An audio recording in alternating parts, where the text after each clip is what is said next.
kemudian yang berikutnya sekarang kita, saya kira tadi malam sudah dijelaskan juga, kita menyediakan koperasi. Ya. Koperasi ini adalah koperasi digital. Koperasi digital. Jadi koperasi digital sekarang itu sudah bisa dibikin nasional. Ya, jadi ini koperasi nasional, primer nasional istilahnya kalau dalam bahasa undang-undang koperasinya. Itu anggotanya meliputi seluruh Indonesia.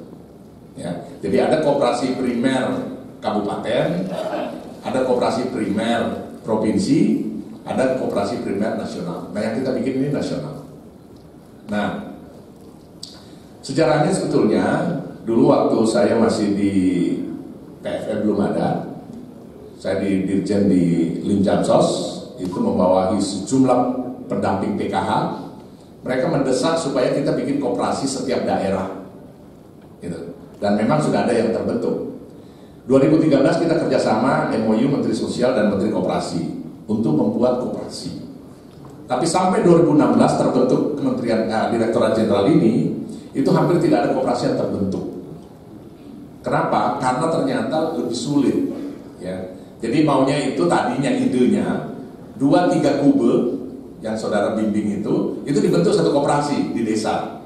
2-3 kube bentuk koperasi di desa. Ternyata itu tidak mudah. Banyak sekali persoalan. Pertama, notaris saja sudah mulai pusing. Ya.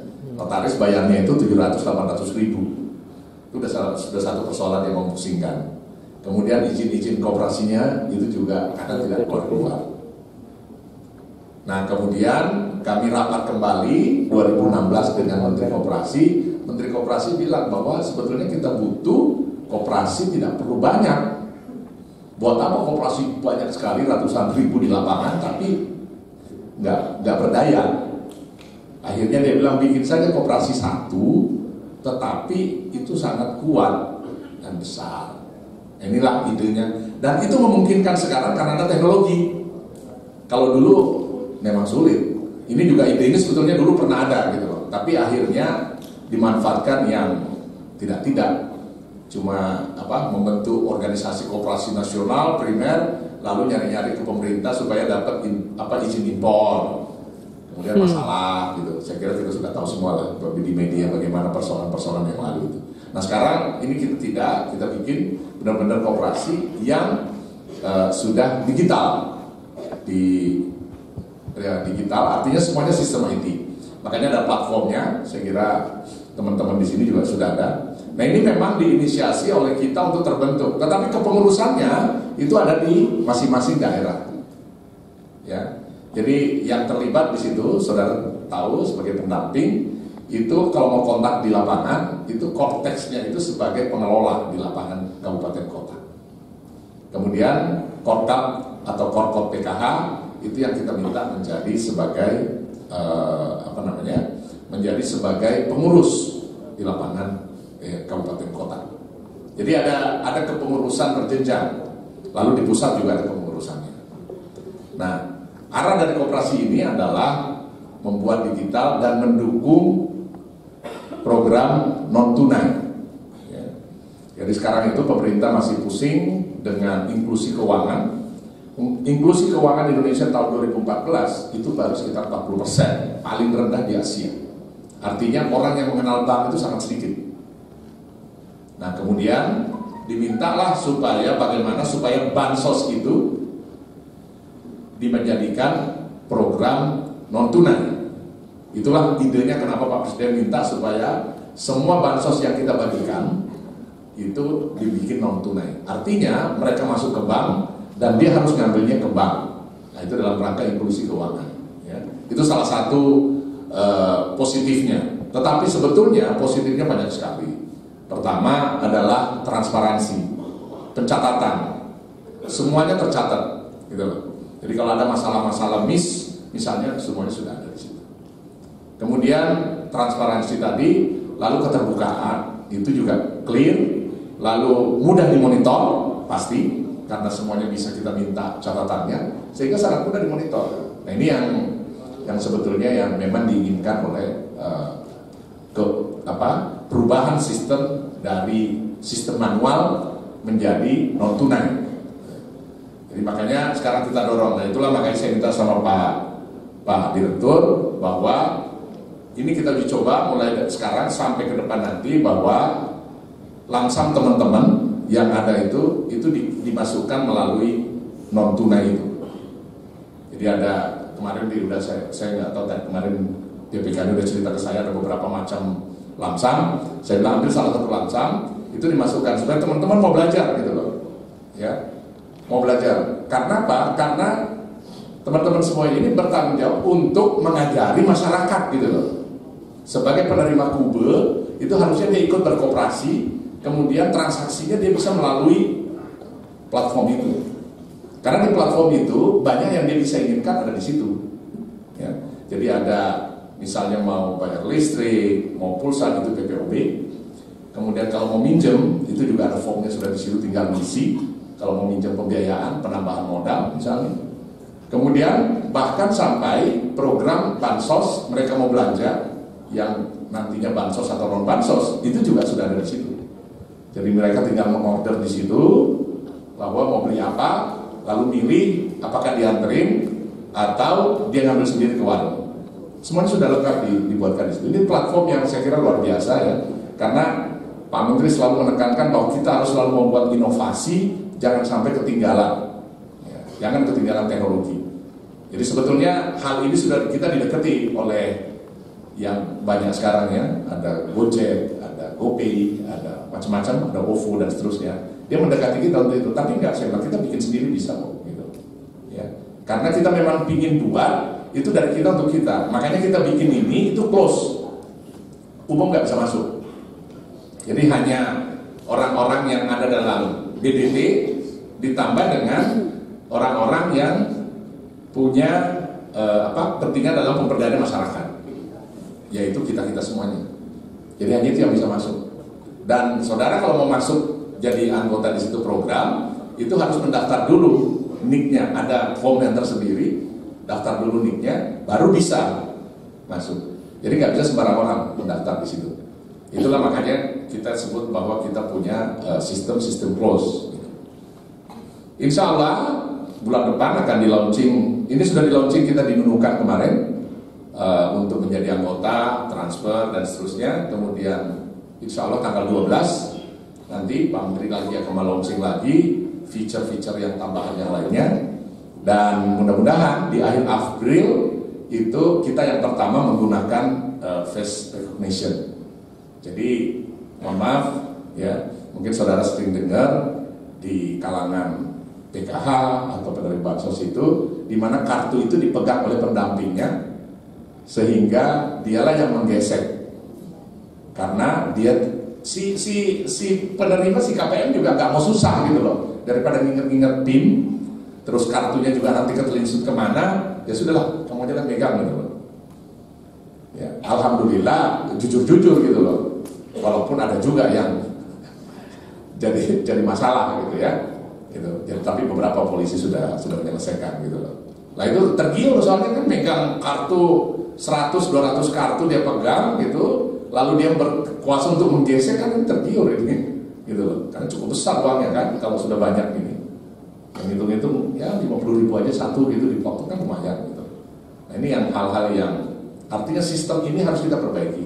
Nah, makanya dalam sistem kita nanti itu pakai face recognition. Face recognition tidak bisa ada transaksi kalau orangnya tidak datang. Jadi orangnya harus datang. Jadi saya kira HP sekarang kan semuanya, HP-nya Pak Buyung, Pak Direktur semuanya udah face recognition. Ya, ini Pak Direktur kalau tidur itu mukanya dia tutup gitu, takut istrinya bukain HP-nya.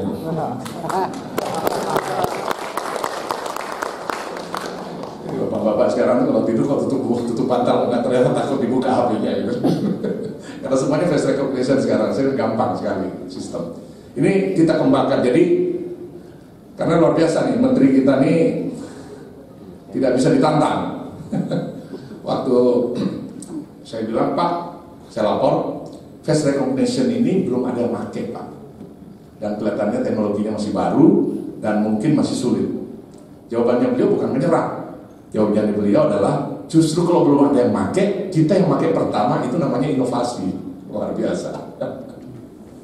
Ini yang akhirnya kita harus mengejar apa yang beliau inginkan. Ya. Jadi kalau urusan-urusan dengan Pak Menteri ini apa namanya, beliau karena memang politik di hulu, sehingga apa yang dikatakan tadi Pak Nas itu, Pak Direktur itu ya betul, cuma Pak Direktur tadi kan dia pakai bahasa Arabnya banyak gitu ya. Kalau kita simpel aja gitu, simpel aja. Pak Menteri bilang semua orang Kemsos tidak boleh berpolitik. Akhirnya, baik Pak, siap. Tapi terus saya bilang, Pak, berarti kalau gitu kita nggak usah pusing-pusing Pak ya, ikut Pak Menteri aja ya.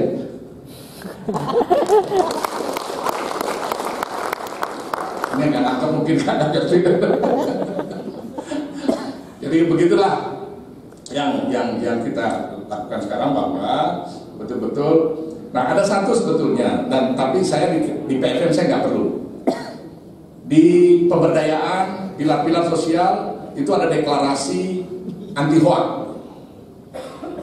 Kalau saya cuma memberikan pengertian aja hoak ini, gitu. Jadi gini, kita sebagai pelaksana program sekarang, dan kita yakin kita programnya berhasil. Ya. Yakin nggak program kita berhasil? Ya.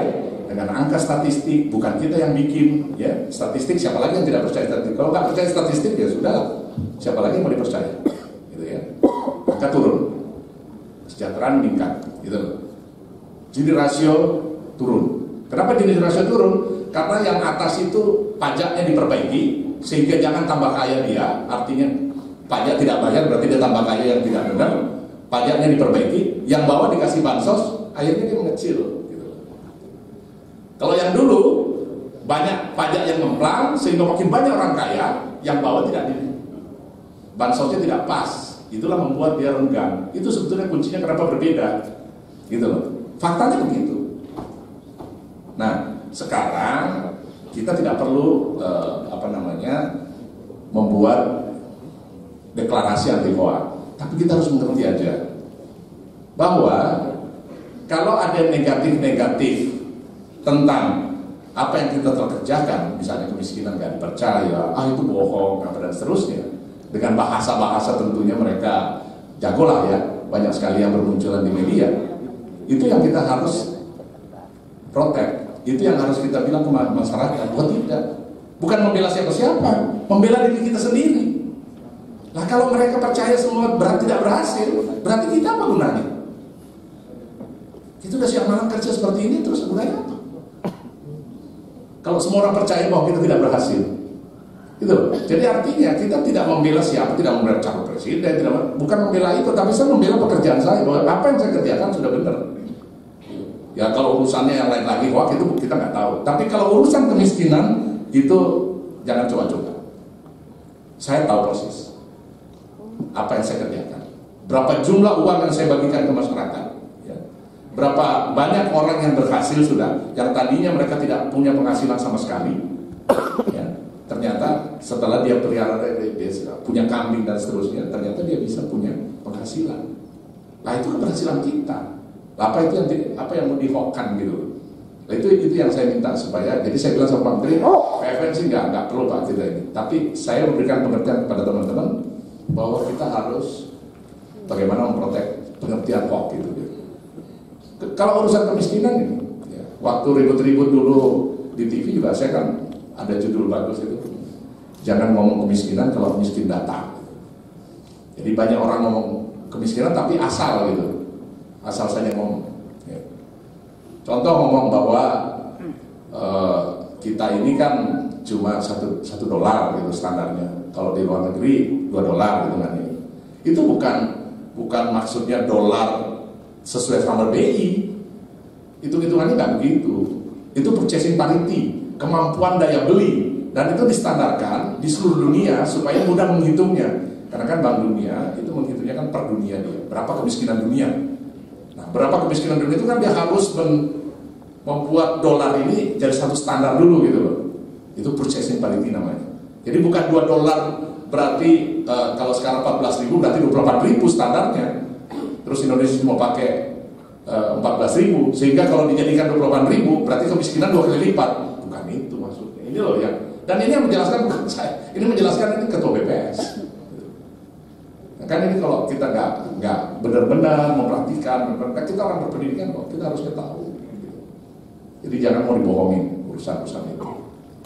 Kita harus tahu bahwa apa yang telah kita kerjakan alhamdulillah berhasil. Gitu. Ya. Jadi dengan jumlah orang yang menerima sekarang PKH, kemudian jumlah yang penerima Rastra, perubahan dari Rastra menjadi BPNT, ya, itu yang meneliti perubahan Rastra menjadi BPNT itu adalah Microsafe. Microsafe itu dibayari oleh Bill Gates Foundation. Nggak ada urusan sama kita. Mereka begitu memang kemana-mana negara-negara yang mulai berkembang, dia ngecek bagaimana kerjanya pemerintahnya, dia lihat. Dan dia menyatakan bahwa penduduk yang disurvei itu 96% menyatakan puas dengan BPNT. Kalau 90% itu tinggi itu, lebih puas daripada kedua suami istri mungkin ya. Itu 90% gitu, tinggi banget gitu. Itu karena ya saya kira simpel aja kan. Tadinya dia menerima beras, nggak ada pilihan. Ya saya kira saudara-saudara tahu lah kalau di desa atau di kota itu bagaimana kan, di bawah itu dibagikan dulu berasnya seperti apa gitu. Mau ada kutunya, mau apa ya itulah terima gitu.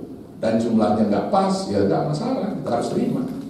Nah sekarang mereka terima uang dan belanja, artinya dia punya kemampuan, dia punya otoriti untuk menentukan gitu loh.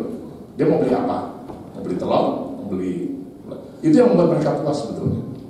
Ya manusia kan, manusia diberi kebebasan dengan sistem seperti itu akhirnya mereka puas.